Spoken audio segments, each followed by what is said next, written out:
In this video, we're taking a look at Go Collect's hottest comics for the week of 3-11. It looks like MCU speculation is topping the charts.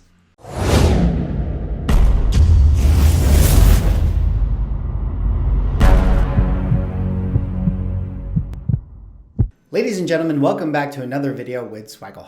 And in this video, we're taking a look at Go Collect's hottest comics for the week of 3-11. Now, for those who don't know, Go Collect puts out a weekly article that analyzes the hottest selling comic books based on movement in the market and eBay sales data. So it's always really fun to go through this article with you guys week to week and see, how the market has been moving. What is the market speculating on, and talk about some of these books. But before I get into this week's article, if you guys could drop me a like or a comment or subscribe if you're enjoying my content, love interacting with you guys, help support the channel, do one of those things, I would really appreciate it. All right, so with that said, of course, we're going to look at this article written by Matt Tuck, a great contributor to Go Collect. I will put a link in the description if you guys want to do further reading. But like I do with the previous videos of this series, I'm going to go through the books and kind of give you guys my analysis. And of course, if you want to do further reading, Matt has great analysis as well. But let's get into the article here.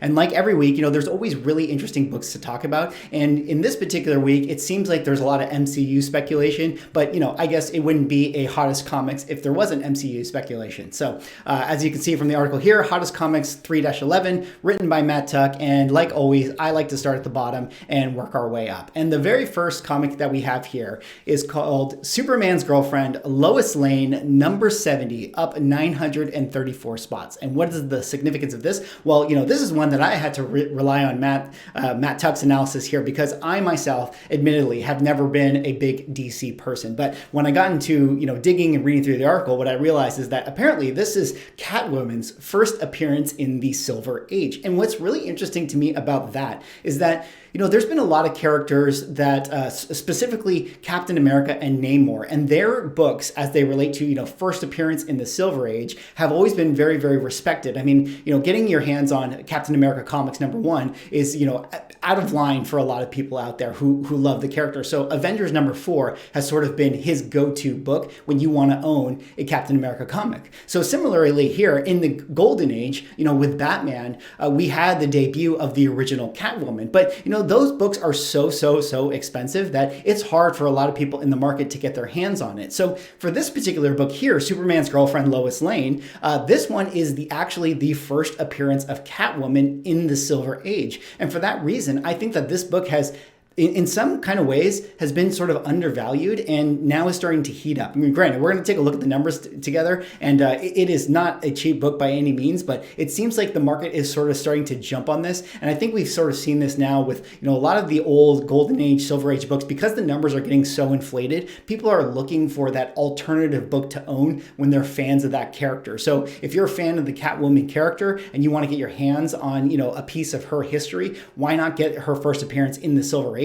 And as we dig into the numbers here, you'll see that on the high end there is 9.8 on the census that sold for $12,000, and on the low end, you're not going to see too many CGC numbers. But this is a book that has just been heating up recently, and I think for good reason. The DC universe is really starting to I think get a good grasp on their universe once again. It was floundering for a while, but with the anticipation of the Snyder Cut, with the new Batman movie coming out, I think there's renewed excitement about the possibility of DC starting their cinematic universe in a good way. And I think for that reason, people who are fans of Catwoman, she's obviously an amazing character, a beloved character. Everybody always loves reading her books and everything like that. So I think with that new passion, there's an excitement to get some of the first appearances in the Justice League and things like that. We've seen that week to week with these articles, and now it looks like it's Catwoman's turn. So Lois Lane, number 70, I believe it is. Yeah, the Lois Lane, number 70, first Silver Age appearance of Catwoman in the number 5 slot. Okay, let's move on now to the next book here. And the next book is New Mutants, number 100, third print, up 944 spots. And what is the significance of this? Well, for those who don't know, this is the first appearance of the X-Force team. And I think this is one of those books that, for the longest time, this was that, very quintessential 90s Copper Age, massive print. Everybody memed on these things, similar to X-Force #1 and XMen #1. These were those books that were they sold millions and millions of copies, and they were printed into oblivion. And for that reason, you see these books all the time today in dollar bins. And a lot of people have sort of memed on these books in a way and kind of, viewed them as things that were not valuable. But, as we start to go throughout the years and now when we look back and we look at the 90s books, especially those early 90s ones, a lot of people are, adults now who collected those when they were younger and, have an affinity for them, even if they were printed, to, the likes of 5 million copies or whatever it is, there are still people who want to have them in their collection. And for that reason, some of these books have actually been heating up recently, a lot of the Copper Age stuff. So I think right now what we're seeing is it's New Mutants' turn, number 100, to finally, make its way in the conversation. And what's funny about this is that you can see this is actually the third print of this comic book. So this is one that I think, kind of like how we have this new era where people like the variant covers and some people prefer just the visual aesthetic of second and third prints, depending on how they look. This is one that just has that different skin, on it, where it's like, oh, this is the white issue that has the white background and it's the third print. So New Mutants 100 has become sort of a desired book. And why has it also become a desired book, aside from the fact that, people who grew up in the 90s are now older? Well, we know that Deadpool is coming to the MCU, and we technically did have an X-Force appearance in Deadpool's last movie, although they kind of made fun of it and they killed off all the characters immediately, especially Shatterstar. I think he got it the worst. But, it seems like, if we do get, or when we do get Deadpool in the MCU, they might decide to revamp the X-Force team idea and, do it officially, do it for real this time. And for that reason, I think a lot of people are anticipating, hey, maybe I should get my hands on this book. And I myself, I don't know about you guys, but every time I go digging through dollar bins, I feel like I always pass this book. And to me, I'm always thinking to myself,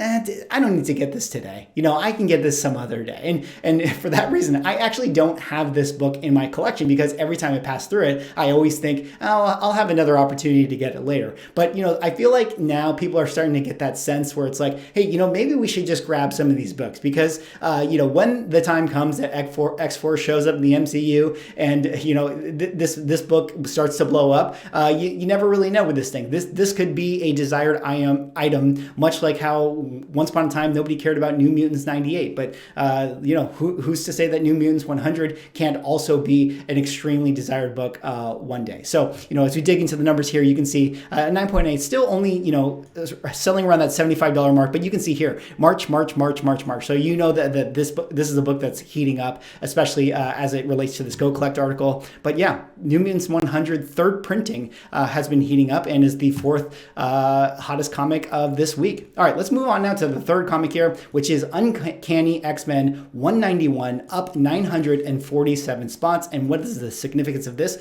Well, this is actually the first appearance of a character known as Nimrod. And for those who don't know, Nimrod was sort of like a sentinel that became, the unbeatable sentinel. He's like from the future where, he was the one that I believe took out all the X-Men in sort of that dystopian future that would eventually come to pass. And this is the book of his first appearance. And not to mention that this is also kind of shows what I would argue as a classic cover of Vision doing his signature move against Colossus. And this is a book that has been heating up recently. And now, this is also another one that is kind of like the New Mutants one. This is one that I feel like you can find in the bins quite often. And this is one that I've always flipped past, like seeing, $2, $3, $4, $5 and thinking to myself, hey, first appearance of Nimrod, kind of a cool character, maybe worth grabbing. But at the same time, I've always sort of felt like, I don't need to get it today. And so I think what's going on here is, we know that the X-Men are coming to the MCU. There's been talk about that. People are excited about Vision and Wanda, so a lot of their books, especially books that have significance to their history or covers, have been heating up as well. And I feel like right here, Uncanny X-Men 191 is almost an amalgamation of that, where it's like you have a Vision appearance in an X-Men book, and then you have excitement for X-Men. So maybe for that reason, this has been a book that's kind of been desired slightly. And then on top of that, you have this kind of notable thing where it's a first appearance of Nimrod. And hey, if we ever get the X-Men in the MCU and they do like a dystopian future story or some kind of significance with Nimrod, there could be excitement about that. And additionally, Matt Tuck points out in his article that Nimrod actually showed up in Jonathan Hickman's current X-Men run. So that's pretty cool too. So maybe there's people who learned about Nimrod in Hickman's run and then kind of wanted to go back and collect his first appearance. So for that reason, X-Men 191 is the third hottest comic of this week. And you can see here, just to show you guys quickly the numbers, a 9.8 went for $190 this month, as well as a 9.6 also sold for $85 this month.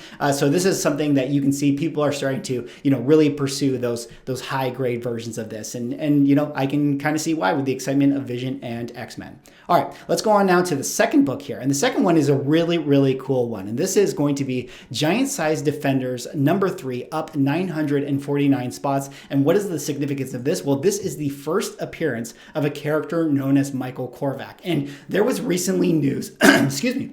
There was recently news that Michael Korvac is rumored to be the villain of Captain Marvel 2 from one of, the MCU rumor publications that a lot of people go to. And for that reason, this has been a book that I've seen, spec'd on in a lot of ways throughout the years, as people have been, thinking about the MCU. And that's specifically Giant Size Defenders number 3, first appearance of Michael Korvac, because there's been a lot of rumors about him as a character as it relates to the MCU. And most recently, this most recent rumor has kind of validated that one and caused new excitement for this book. And this is a really cool one because for those who don't know, I made a video some weeks back that talked about Earth's Mightiest Heroes, this cartoon that I feel like is a must watch for Spec characters in Marvel comic books for the MCU. If you guys are interested in that video, definitely go check it out. But one of the storylines they did in that video was a Michael Korvac storyline. And for that reason, I always had my eye on this particular book, Giant Size Defenders number 3. And I guess because of the rumors, I did some digging. I looked at, what the Twitter had talked about, where it was the Twitter of this publication site announced that, he was rumored to be the bad guy. And then I went into eBay and you could see this book sold, there were 100 copies that sold that day. It was totally crazy. So for that reason, you're seeing this book now on this list. And this is a really cool book, an old Defenders book. Michael Korvac is a huge character. He's super powerful. He relates to all the stuff in space, and he has touch points to Galactus and the Kree and the Skrull and things like that. So I think for that reason, there is some, interesting speculation as it relates to this book. And for that reason, this book has been heating up recently. And as we dig into the numbers here, you'll see the 9.8 selling for $1,450 just this month in March, as well as a 9.6 selling for that $1,000 mark in March. And then, as we go on down here, you're not going to see too many CGC numbers. But when I did personally kind of look at the numbers on eBay, you can see that this book has definitely been heating up. I mean, we're looking at on the lowest, I've been finding $60, $70, $80. So Giant Size Defenders number 3 is the second hottest comic book of this week. All right, let's go on now to the last comic book here, the hottest comic book of this week. And this is a really surprising one to me. And that's going to be Thor 337, up 958 spots. And what is the significance of this? Well, this is actually the first appearance of Beta Ray Bill. And now, why is this surprising to me? Because I'm just shocked that this book ever fell out of the top 1,000 for Go Collect. Because this is a book that I feel like everybody is constantly hunting this thing. Everybody is really, just for whatever reason, loves Beta Ray Bill. I mean, I love Beta Ray Bill. He's such a great character. And for whatever reason, this is a book that I feel like would always sort of be desired in the market. But I guess, it fell out for a time and now it's back. It's back in the top brackets here. And what's cool about this is that, first appearance of a great notable character. And there's has been a lot of speculation for a long time that Beta Ray Bill was going to maybe show up in the next coming Thor movie. We know that we got the Easter egg for Thor in Thor Ragnarok, that his face was there. So, for that reason, people are thinking that at least Beta Ray Bill technically exists within canon to the MCU.